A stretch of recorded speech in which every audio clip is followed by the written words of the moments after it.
ایک چھوٹا سا ملک پاناما آج پوری دنیا میں مشہور ہے۔ اگر شریف خاندان کی لیکس نہ ہوتی تو شاید پاکستان کے 99% لوگ آج بھی پاناما کے نام سے واقف نہ ہوتے، کیونکہ یہ ملک دنیا کے 70 غیر معروف ملکوں میں شامل ہے۔ یہ 70 ملک دنیا کے نقشے میں موجود تو ہیں، لیکن لوگ ان ملکوں کے بارے میں زیادہ معلومات نہیں رکھتے۔ پاناما اپنی لیک سے پہلے ایک نہر کی وجہ سے صرف امریکہ میں مشہور تھا، جو انسانی ہاتھوں نے بنائی، اور اسے پاناما کینال کہا جاتا ہے۔ یہ کینال 102 سال پاناما کا تعارف بنی رہی۔ یہ نہ ہوتی تو شاید امریکی بھی پاناما کے وجود سے ناواقف ہوتے، لیکن یہی چھوٹا سا ملک پاناما 2006 کے دوران چین میں بہت مشہور ہوا تھا۔ چینی میڈیا روز پاناما کے حوالے سے خبریں دیتا تھا۔ آپ اس کی وجہ جان کر بھی حیران رہ جائیں گے۔ ہوا کچھ یوں تھا کہ پاناما میں 2006 کے دوران 200 کے قریب لوگوں نے کھانسی کی ایک دوا استعمال کی، ان میں سے 40 لوگ ہلاک ہو گئے۔ حکومت نے تحقیقات کی تو پتہ چلا کہ یہ دوا چین سے درآمد ہوئی تھی۔ حکومت نے چین کے سفیر کو طلب کر لیا۔ چینی سفیر نے اپنی حکومت کو ای میل کر دی۔ چینی حکومت نے تفتیش کی۔ ایک ہفتے میں صورتحال کھل کر سامنے آ گئی۔ معلوم ہوا کہ چین کی فوڈ اینڈ ڈرگ اتھارٹی میں ینگ جیانو نام کا ایک ڈائریکٹر تھا۔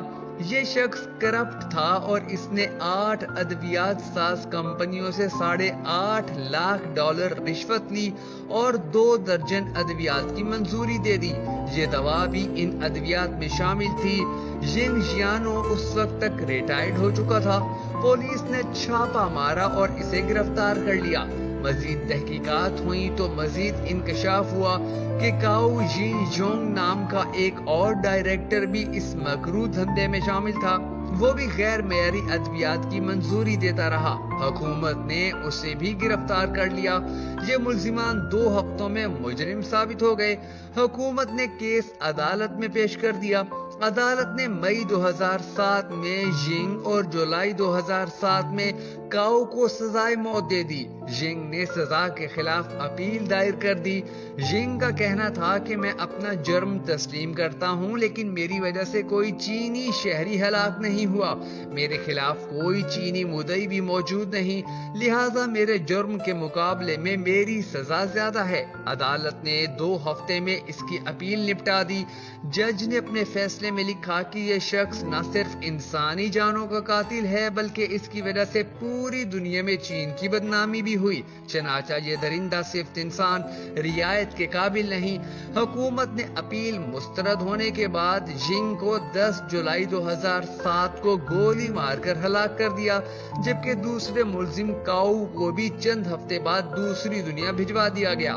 یہ کیس جتنا عرصہ چلتا رہا، چینی میڈیا روز پاناما ادویات اور فوڈ اینڈ ڈرگ اتھارٹی کے سابق ڈائریکٹرز کی خبریں شائع کرتا رہا۔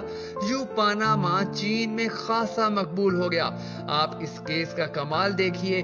یہ دونوں حضرات اگر پاناما کے شہری ہوتے تو انہیں وہاں سزائے موت نہ ہوتی، لیکن چین نے 10,000 کلومیٹر دور ایک دوسرے ملک میں ادویات کے استعمال سے مرنے والے لوگوں کے بدلے اپنے 2 ریٹائر افسروں کو سزائے موت دے دی، کیونکہ چین سمجھتا تھا کہ یہ لوگ ملک کی بدنامی کا باعث بنے ہیں۔ آپ اب پاکستان کی طرف آ جائیے۔ لاہور اس ملک کا دوسرا بڑا شہر ہے۔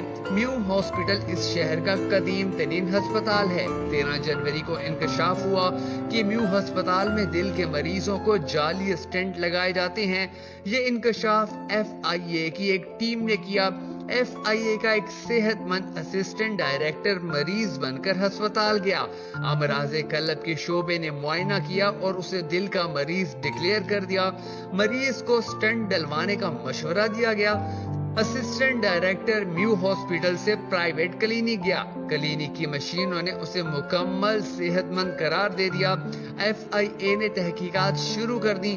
پتہ چلا کہ اسپتال میں ڈاکٹروں اور طبی عملے کا ایک گینگ کام کر رہا ہے۔ اس گینگ میں پروفیسر بھی شامل ہیں۔ یہ لوگ مریضوں کو جعلی اسٹنٹ لگاتے ہیں۔ اسپتال کو ایک کمپنی جعلی اور غیر معیاری اسٹنٹ فراہم کرتی ہے۔ یہ اسٹنٹ 6,000 روپے مالیت کے ہیں، لیکن مریض سے 2 لاکھ روپے وصول کیے جاتے ہیں۔